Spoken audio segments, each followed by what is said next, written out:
In my grand vision from when I was 18, it was okay, at 25 or 30, I am going to live this type of life. And I realized that was 2 years in the future and I was nowhere near. It was all my choices. I got myself here. I'm the only one that can get myself out. As soon as I realized it, it changed kind of my whole behavior and my habits, and everything changed in the way I used to do things. Now, how do you feel? I'm in a much better place than 3-4 years ago. I don't have days where I wake up and I'm like, okay, I don't want to do this day. I'm very happy with what I'm doing. I know the reason I'm doing it for. Karim, welcome to the Everything You Are podcast. Hello. How do you Thank feel? you for having me. Thank you. Actually, this is an extra special episode for me because you were a big part of me ending up doing this podcast. You understood what I wanted to do and supported me and also helped me a lot in the thought process. So thank you for that. And also, when I was having an intense phase of questioning while transitioning from university, etc., into the real world, you're one of the few people who really understood what I was feeling. And so speaking with you helped me a lot to first feel less alone in what I was experiencing and also to make sense of everything. So a double thank you for that. Yeah, thank you. And it goes both ways. And we were both on that kind of, in that same place. Exactly. And I think that's why we really kind of understood each other on that level.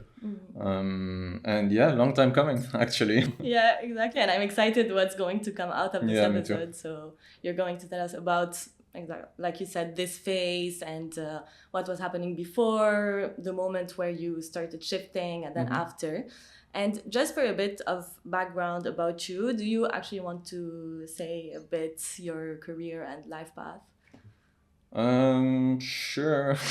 I can start a bit back. So basically finished school, went to university in London. I was studying engineering, specialized in aerospace, then switched from that to learning everything after finishing and working, then switched to learning everything in psychology, behavioral psychology, business, kind of how businesses work. Worked in strategy for a bit, left that, and now started my own company a few months ago. Great. Yeah. Your own company, so in AI. Right? Yes. Basically what we do is we make AI products for different industries, different companies, and make them better because it's really useful for everyone. And it's just about simplifying it to the point where everyone can use it. So, yeah. Yeah, and very important also in today's it is, and it's something that's coming ultimately. Same thing as the internet, when the internet first came out, and very early it started being popular in the 90s, then more in the 2000s. I remember when we were kids at home, we had that one home PC for everyone, and you used to dial it in and it did that beep beep beep beep to connect. And so it took a while, but look at us today. Everything we do is on the internet. Without it, we couldn't kind of function. And I think it's that this new technology now is kind of similar to that, and that it's going to change a lot of things, a lot of how we work, how we do things, and make us more efficient as a species, actually. Yeah. Yeah, exactly. And also it's coming anyways, like some people are resistant to it, but so... Yeah, there's a lot of resistance. I mean, it's like any change. People are scared, people have thoughts, doubts. It's one of the first things kind of I saw when I started using it, is I was sat down with someone who was like, there's no way I'm using it. It's going to take all our jobs. What is this? It's not normal. It should be made illegal. It should X, Y, Z. And most people won't go to that extreme in saying it, but they have the thought in the back of their heads. And even me, like working in this for a while and now having a company that does this, I do know that at least 50% of what we do, we won't need to do anymore. It's a reality. But I don't think it's scary in the sense that it's happened before. If you look at, I don't know, the change in factories and industries, like prior to, let's say, the Industrial Revolution, half of the people on Earth were factory workers. They used to go into factories and build stuff. But then with automation, with machines, most of those people lost their jobs and we created new jobs. Marketing wasn't a thing. Psychology was a very small field. Like there's millions of everything creative. Into the entertainment industry barely existed. There's a lot of things that came out of this and that we did after that. So I can't tell you what will come after as kind of new jobs, new industries, but they will be there. We will find something to do in a sense. We, as humans, when we see change, we look at the negatives first, and then the positives show up, you know. But yeah, it's just about keeping up with it. You will have to at some point, you know, the people who didn't adopt the internet, I mean, in terms of businesses, let's say, for example, who didn't adopt the internet at first, really lost out on their competitors who did. They were far back behind in a sense, you know. Even in terms of, I don't know, news, for example. I get news in an instant, whereas my grandmother, no, my grandmother's pretty good with Facebook nowadays, but I mean, someone else would have to wait until the evening news on TV to kind of get their news. It's kind of that differential, and in a business that builds up across time, like in an immense fashion. So, yeah. Yeah. And also, since we are speaking about this, if you want, if someone is watching this and is interested in your services, who are the kind of people that you target?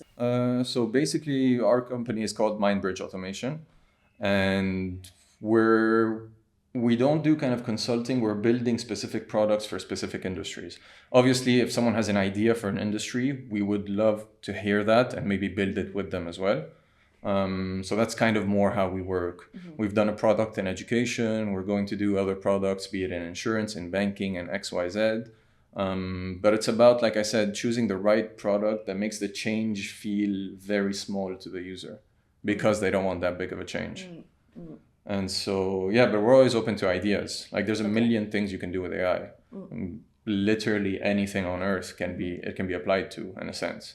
It's just about how you apply it and how you simplify it enough for it to work. Okay, so it's basically with anyone with a business who is looking to integrate AI or use AI to benefit what they're currently doing. 100%. Okay. Yeah. I feel like that's an interesting topic and we could speak more I could talk about this all day, but that's not the topic today. Yes. Yes. For today's topic, let's start with, this is a conversation about transitioning from adolescence to adulthood. So when you were 18 years old, what did you expect from adult life?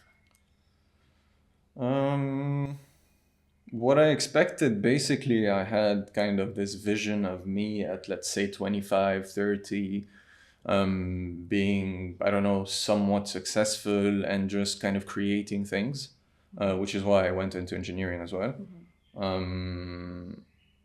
And kind of that was it. I had no kind of prior expectations about the little things, because I think that's the big thing, that the small things are what catches us off guard, basically.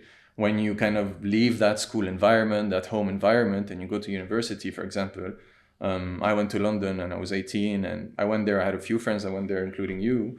But I think it's the small things. I wasn't prepared for, I don't know, even as simple as, how do you go up to someone and talk to them for the first time? What do you talk about? How do you build a bond? How do you build a connection? Small things like that, or even smaller things like at home. It's the things that parents don't teach us, but I don't think it's on purpose. It's just because they've done these things for so long that it's kind of a habit and naturally ingrained within them. They wouldn't even think of telling you this. And there's a lot of them. So kind of it builds up to, okay, this is how life is, you know? And obviously it's not just when you're 18, it keeps happening constantly, consistently. As you do new things, you discover new things, you're like, okay, now I see. And ultimately when you're in school, it's just, you live the experience of your parents, of the people around you, and your friends. You don't see outside of that. So let's say if my dad or my mom had never done something, I wouldn't know about it if they didn't know about it, in a sense. So yeah, it's also that kind of the unknown, basically. Yeah, so you realize at first, when you think about your life in the future, you don't really work out the details. You look at the big things. It's going to be good. I'm going to be comfortable. I'm going to, I don't know, whatever.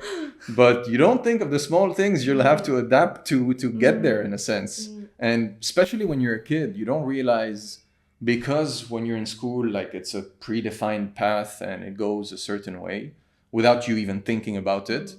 You get to 18 and you have the goal and the big image, but you don't think that, actually I have to design the path to get there. because it's always been kind of designed in school, you know.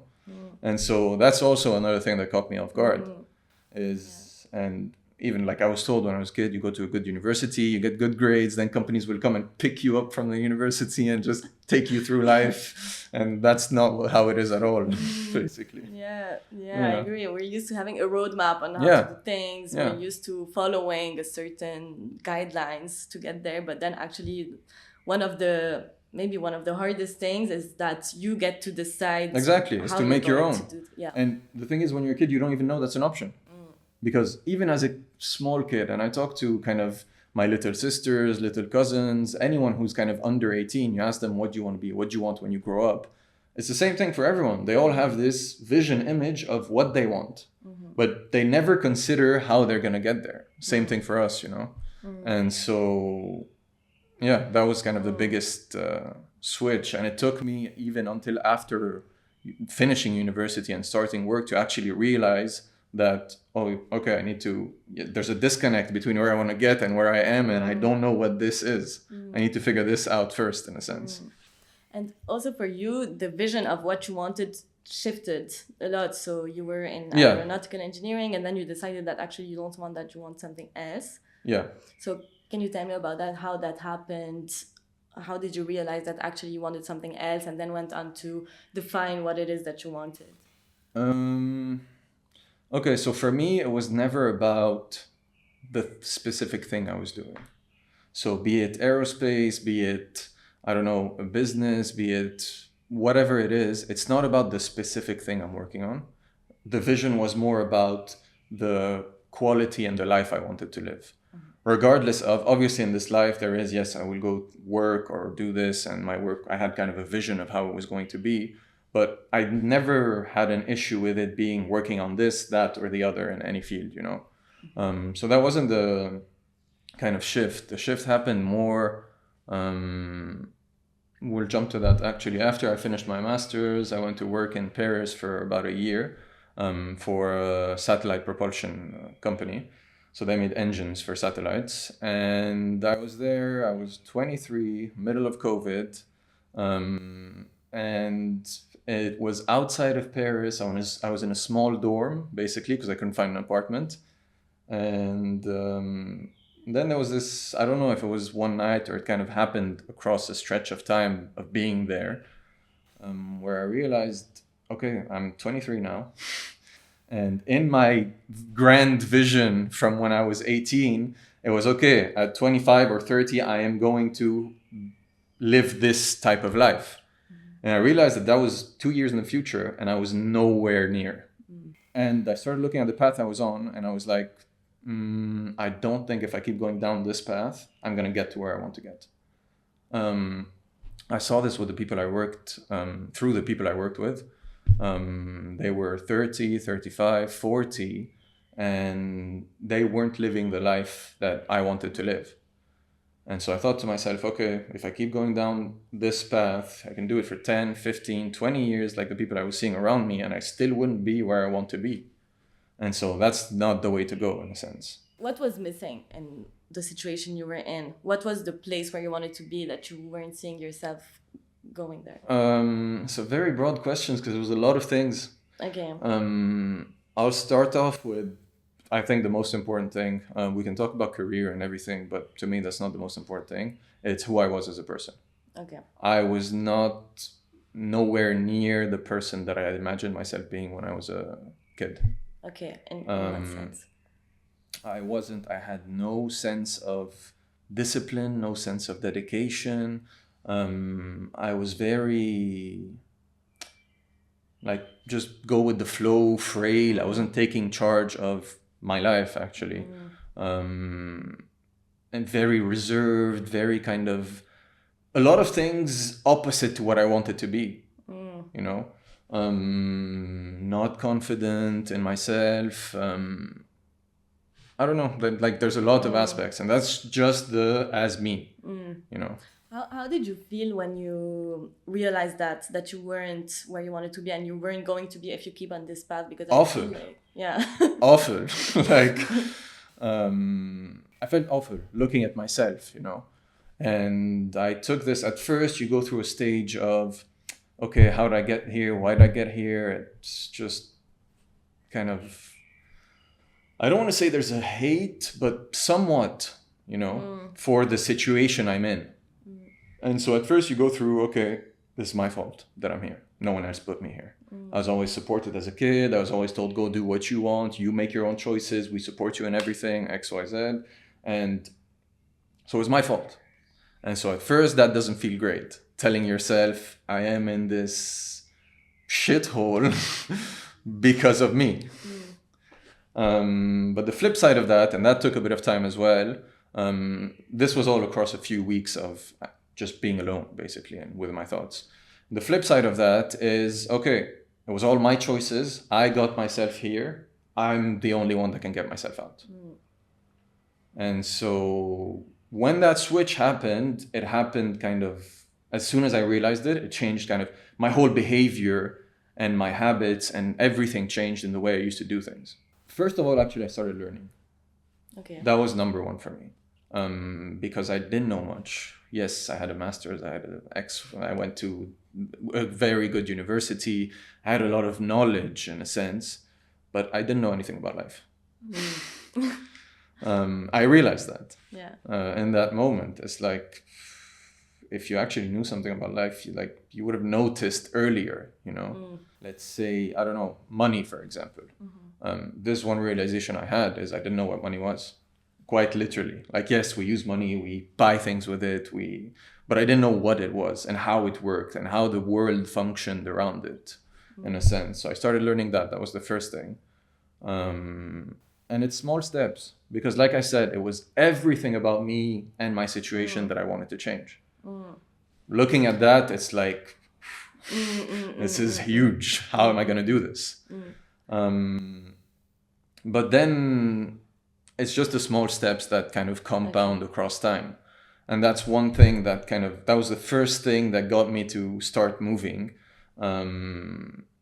There's this, I could show it to you now, but I'm a very kind of visual and also mathematical person. So it's just this one equation I saw one day. I don't know if you can put a picture of it on here. I will put it. Yes, but basically 1 to the power of 365 equals 1. 1.01 to the power of 365 equals 37, which is basically 1% a day. That's how I took it. It only takes less than 1% a day to make huge changes. And so I wrote down that equation and I put it on my desk where I was, and I stared at this every day. And that's what kept me, okay, I'll do this small thing. I'll give you a more tangible example is in my health and my fitness and my body. I could show you a picture. I was like very skinny, not healthy, not eating good food, not good in my own body. And 1% every day, I literally started doing 10 push-ups a day. That was it.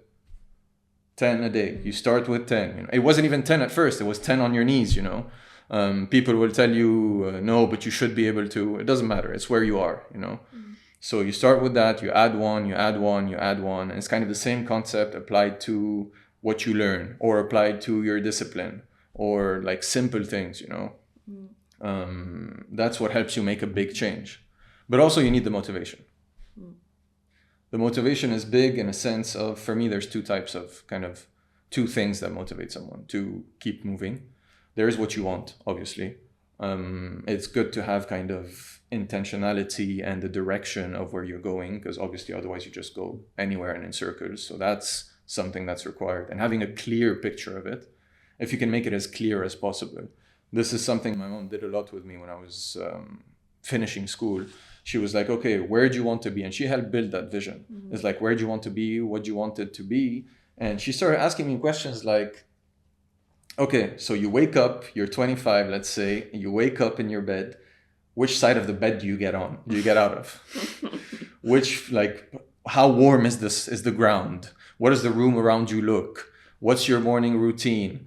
How do you get to work? Is it by car? Is it by walking? Is it by tube? Is it by whatever? What does your office look like? What does your time look like? And at first you think it's ridiculous, like those types of questions. I was like, what do you mean, what side of the bed do I get out of? You know? And you're like, I don't know. And I remember it was a frustrating conversation the first time she did it with me, and I'm very thankful she did this. But it was frustrating me. I was like, man, I don't know this. It's not important. Why'd you want to know this detail? I don't care about this detail. But it is important because it builds the vision, as silly as it sounds, you know? But this is something my mom also taught me prior, is you also have to, when you have a vision, to think about the person you want to be in that vision. Like having a whole vision really helps you kind of have that direction, and makes it concrete, because everyone can be like, yes, I want to be a millionaire when I grow up. What does that mean? And so that helped a lot, and kind of having the direction. And even if it's not going to be exact, obviously it won't, things will change across time, but it gives you the direction. But I don't like having this alone, because that's a moving target. In a sense of the vision I have today, in a year will be different or better, or it's just going to be different. And so that's kind of a moving target, even though it helps you keep going. For me, it was, like I said, I hated the situation I was in, everything included. And that was my measure of progress. And it is still that to this day. And that's what keeps me going, because you have some days, even if you're motivated for something, you have some off days. The thing that keeps me going more is how far away from that person and that situation, person being me in the past, how far away from that am I today? The further I get from this, the more progress I've done, and I know I'm going in the right direction. For me, that's the better kind of, that's the better indicator, basically. It's not where do I want to get, because where I want to get constantly changes. Yeah, I like that, because also if you compare yourself to what you want, you're never going to be satisfied. 100%. Because you're going to think, there's so much more that I want to do. But in the past, you can always see the progress that you've made. And I consistently do this. Like the first starting point of what I want to get away from is that situation. And that's the biggest motivator. And I think also people say, there's this saying, there's two sayings actually, one of my mentors used to tell me. One is, hate moves mountains. It's a cliche saying, but it's true in the sense of, I'll tell you the other one is, you can't love yourself into a new life. How do you see that? Like, how do you explain it? You can't will yourself into, let's say you're in a situation you don't like and you're just sitting in your life. It's not by love yourself in the sense of, it's not by saying, okay, I'm going to get this, I'm going to get this, I'm going to get this, I'm going to get this, that you're going to get there. It's by being so uncomfortable in the place you are to change it. Okay, so it's not about always being optimistic or Exactly. positive, but being realistic. Yeah, there's two sides to everything. You can't be overly optimistic, and there is a kind of dark side to this world, and just use it. It's there. We can pretend to be optimistic all the time, but we're humans, we're not. And so using that, and it's a much I've found it's a much stronger motivator in a sense. And I always use this to keep myself in check. So from 3 years ago, it was 3-4 years ago now. Yes, I've changed immensely, but I'm not going to keep comparing myself. That's the first motivator, but I can't keep comparing myself to that because I'm obviously miles ahead now. Otherwise, I can just stop moving today and pat myself on the back. Okay, you're far enough. No, I do this consistently. I do exercise, kind of a mental exercise consistently every few months of, okay, where was I a few months ago? And I note all of this down. Where was I a few months ago in terms of mindset, in terms of health, in terms of career, in terms of relationships? It's a long process. It takes me about 2-3 hours. It's easier done with someone. It's much better to do with someone. And then they just can kind of ask you questions to guide you, even if it's someone that doesn't know anything. It's just, you have to talk about these 4 topics. And so you note things down, and then you make kind of a small action plan in the sense of, again, you don't want it to be big because you're not going to do it. So small changes that you might apply. And I do this every few months. And as part of this, I reflect on where I am today compared to a few months ago. Take this to the extreme. You can do it every week and just keep moving forward, But I think that's a much better indicator of where you're going. And also, how do you make sure? Because I feel like sometimes when you do these kinds of exercises or you think about your life in this way, it can be a bit systematic or a bit maybe too logical or too In what sense? like, how do you say, like you're thinking of your life as a plan or something to achieve. How do you make sure, I mean, that you keep also the joy and that you're doing things also to enjoy it, not just to achieve things or to... Oh no, it's not to achieve things. It's not in that sense. Yes, there is achieving things in terms of career, you know, but I don't know. Let me think of an example of I don't know. I want to have more creativity in my life, for example. Okay. That can be one of the things. Yeah. It can be anything, you know. I was like, for a period, I was painting just because I wanted to try creating something other than work, other than everything. Just the art of that kind of the art of creation, because we create all day long, obviously. Be it from how you make a drink or how I don't know, how you go about your day. You're creating your day in a sense. And so it can be things like that. Or even if I feel sometimes that I'm not doing enough things, it's a bit of too much of a routine now, too much, I don't know, into work or too much into whatever, I'll be like, okay, I'm going to set myself for the next few months, 1 day a week, 1 day every 2 weeks to do something spontaneous, something fun. You think about everything. It's not just about accomplishing. It's about living kind of a life that you'd be happy with. You know. Okay. And it gets you to, and sitting down and thinking about it explicitly forces you to do it, because you don't do it in your spare time. Most of the time you're not going to think about everything. You think about the small things during the day or about whatever it is, but reflecting on it all and having a record of it really helps. Across anything. Again, like for me, work is kind of, it comes as the mindset. That's how I rank them in a sense. When I do these sessions, I start with mindset, and psychology and how my state of mind, basically, health, relationships, then work. Okay. Because they all feed into work. Okay. In a sense. If you're living, if you like the life you're living, your work will be that much better. I think what's important is also belief in yourself, that you can actually get there. In yourself, get to who you want to be. And that comes with the small things. You're not going to wake up one morning, yes, I can take over the world, you know. It's basically, you know how you build belief in people anyway. When you meet someone, you don't believe that they're a genius right off the bat. Slowly but surely, as you get to know them, you build up that belief. It's the same thing with yourself.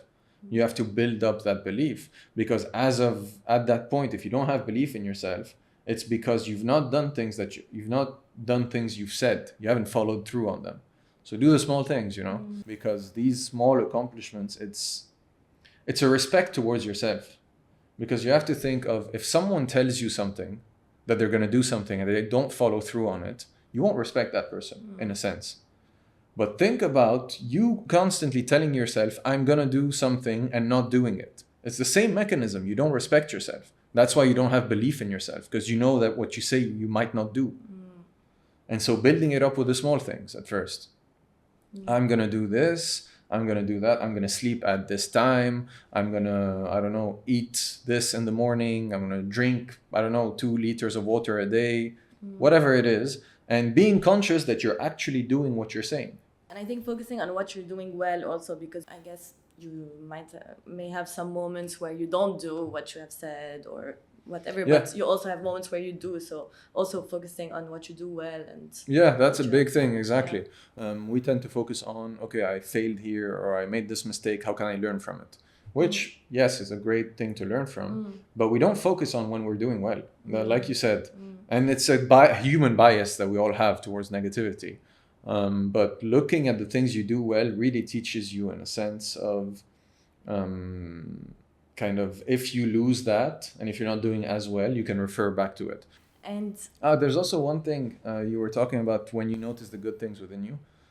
I think one big thing, even to kind of, to go back to what we were talking about, admitting to yourself that you don't like this and that about you and you don't like who you are, where you are, or all that. The big thing to have in mind is you're not fixed as a person. Mm. Everything you have today, who you are today is not fixed, is not you. You are not, you know what I mean? You are always changing, Yes. evolving in a Yes. certain way, in a Yes. good way or in a bad way. Yeah, exactly. And so even if you don't like yourself today, that doesn't have to be you. It's not because you were this person for 10 years that this is me. No, it's not. This is just the habits you were doing and the beliefs you had for 10 years. You can change them and be a different person tomorrow, you know? So if we recap a bit, so basically you were following a certain path and then you found yourself in a situation where you just hated where you were, you didn't find that you were yourself who you wanted to be. And so the first thing that you did was just admit that to yourself. This went with some anger, frustration, etc. And then, so the first step was seeing, okay, what is it that I want, not only in my lifestyle, but also in myself? How do I want to be? Yeah. Then, okay, in order to reach that, what do I have to know? And then applying this 100%. into your life by focusing on small steps.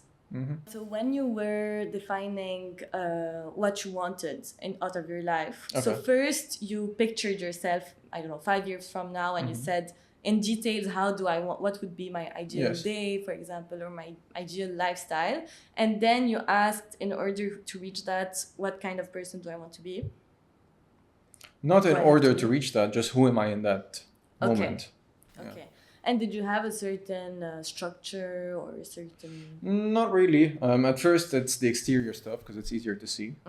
But then it goes into, so let's say I wanted to have this kind of life. I wake up in this kind of house. I go to work. It takes less than 15 minutes, for example. Sometimes I walk. Sometimes I take the car. I get to work. I even imagined how the office would look like. What I would be doing, how I kind of split my day of, I do meetings then, I kind of experiment with stuff then, whatever. But it's not so much of nowhere in the vision is it what kind of job are you working? What industry are you working in? It's what are you doing in your day to day? What do you like to do? Yeah. Do you like to have meetings all day long? Do you like to call people? Do you like to give presentations? Do you like to argue with people? Do you like to, I don't know, tinker with stuff, be it stuff mechanically or stuff just, I don't know, design or whatever it is? What would you like to do in your day to day? You know? And it's super different for different people. It's very different. Each person has something different, but then you realize that any of the things that you like to do, you can find in any industry. Like you can really find in any industry. All companies look alike in terms of structure and what they do. They have all types of jobs anyway, you know. You like to code, you can do that at any company in the world today. You like to, I don't know, do marketing, you can do that anywhere. Sales, you can do that. Not sales specifically, but calling people, convincing them, selling, negotiating, kind of that. If that's what you like, you can still do it anywhere. But then it goes into you as a person. So I started looking, you imagine everything around it, and then you kind of turn it around. So who am I in that moment? And the first thing, for example, that was clear to me is I wanted to be someone who was fit. As vain as that is, I wanted to be healthy and fit and kind of all of that. And I realized I'm not close to that, for example. And so those kinds of things, yes, it's hard to get the office you want. I know it takes time to get the office you want and everything that comes with it. But there is nothing stopping me from starting to get fit today. You know, that's one example. Another example is, I don't know, how do you talk to people when you're at the office? Are you comfortable? Do you talk to them in this way? What kind of character traits do you have?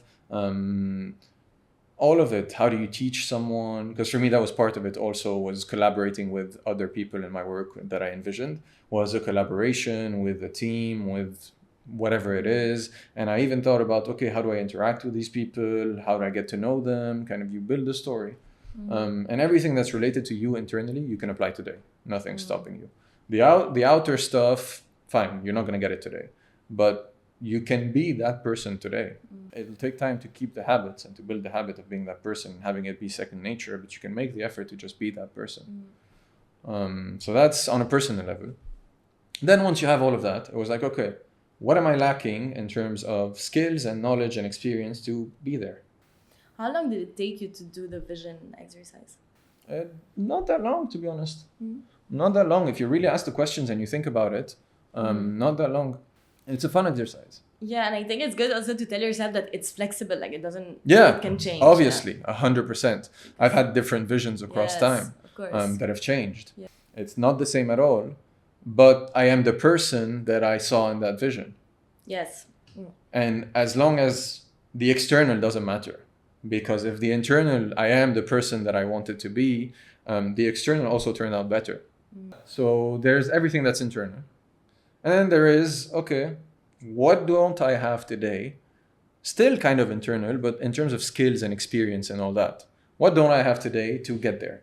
Okay. If my vision is this and I want this, so I thought to myself, let's say I want to have a business, for example. That wasn't the vision, but somewhat. I was like, okay, so I need to know how to develop a few things. I need to know a few things. I need to know the operations of a business, how a business runs. I need to know kind of the financial side of a business. I need to know how to do strategy, marketing, kind of all of that in a sense, which I'd never done before because I'd only done engineering. And so let's stick to those three, for example. Okay.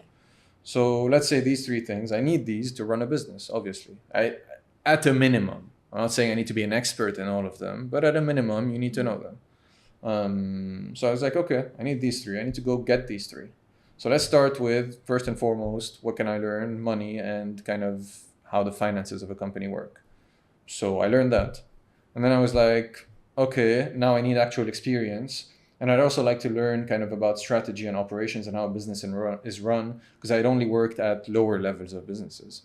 And so as I learned everything on the money side, I got an opportunity to do the strategy for a gaming company. And they placed me in charge of that, which, yes, through behavioral psychology, I could do a lot of, but there was also a lot of on-the-job learning and kind of seeing it in the operations in an environment of a 50-employee company, how they're run, but from the upper side, you know, from the top rather than from the bottom, because you see more of it. So at first I didn't want to take the job, but then I thought to myself, I need these skills and I need that experience to get to where I want to go. So I'll do this. And I did this for 2 years and I got the experience and skills needed for that. So then I had a baseline in all three. And at the same time, 6 months before leaving my job, I kind of had this idea of, I want to do an AI company for XYZ reason. So yeah, I kind of stayed in my job for 6 months to develop that idea in my head, because I didn't want to, first of all, no one should kind of just leave everything without a plan, without anything, and okay, I'm going to start my own thing. That's not realistic. Realistically, when you start something on your own, 90% of people fail. That's the statistics out there. So you want to do this, it should be in a structured way, in a structured manner. It should be well thought out, because otherwise you're just as good as the 90 who failed. And so I took 6 months after having the idea to still keep working my job, but at the same time develop the idea in my head and on paper, and kind of know more what I wanted to do. And so I got to a point where, okay, the idea was fully established in my head and on paper. The experience and the skills I'd said I needed 3 years prior, I have today to kind of try to run a company. Now is the right time. And also I've built myself a window of opportunity of, okay, I'm not going to stress, because if you're stressing about money, you're not going to do good work. I've tried this before my job. I had stress about money. I need to start making money. And you have this pressure of, if you have that pressure, you're never going to do good work, because it changes you psychologically, it affects you. And so you have to build that window as well. So I had that kind of, I gave myself this margin of, I have a year or 2 years now where I won't have to worry about this because of the work I've done before, and because of everything I've done. I prepared myself to have, even if I have a year with no income, I'm all right, you know? So yeah, it was those three things basically that led me to, okay, I'm going to do it now. Now, in your life in general, how do you feel about yourself, about your life situation? I feel great, to be honest. I'm the type of person that puts a lot of pressure on myself, constantly, specifically career-wise. And now I'm at a point where I'd say I spend 90% of my waking time either working or thinking about work, which neglects some of the other things. I always maintain my health also, but it kind of also neglects relationships around me, friends, family, all of it socially. But I've made this choice because I want to work on this now. You can't be 100% balanced all the time. I know that putting this time in now will bring me closer to what I want to get to in terms of that. And then I can adjust again, kind of, because it's fluid, you know. But regardless of that, I made this choice and I'm very happy with this, to be honest. I do feel the pressure. I get nervous, I get stressed about things, I want to do well in things. But I'm in a place where I'm very happy with what I'm doing. And I think that's a key thing. I don't have days where I wake up and I'm like, okay, I don't want to do this day. I don't want to do this and that. No, I don't have that because I've tailored what I made my company and I started my company to be able to do what I wanted to do, you know? And so as much as there's small things you might not like doing, I don't know, drafting a contract or paperwork or cold calling people, whatever it is, although I like that, but whatever it is, it never kind of overwhelms because I know I'm doing it. I know the reason I'm doing it for. There is kind of this general whole thing I'm doing. It doesn't bother me to do any part of it because the goal is I'm doing this to be able to do what I want. But yeah, I'm in a much, much better place than whenever 3-4 years ago. And I try to keep this going as much as I can. Obviously, it's all cycles. I won't always be rosy-dozy. Of course, yeah. But I know this. And like I said, accepting that it's fluid helps a lot in this, you know. And knowing that everything's a cycle, ultimately. I know that as I can go up, I can still fall down. It's just about trying to maintain kind of the up waves and minimizing whenever I'm in a bad situation and trying to kind of make it better consciously, not just staying in that and letting it get worse and worse. So I don't mind it. It did used to bother me at first. The down moments. Yes. But yeah, I realized it's just cycles. Sometimes you'll feel great for a while. Sometimes you'll feel a bit off. And then that's just fine. Yeah.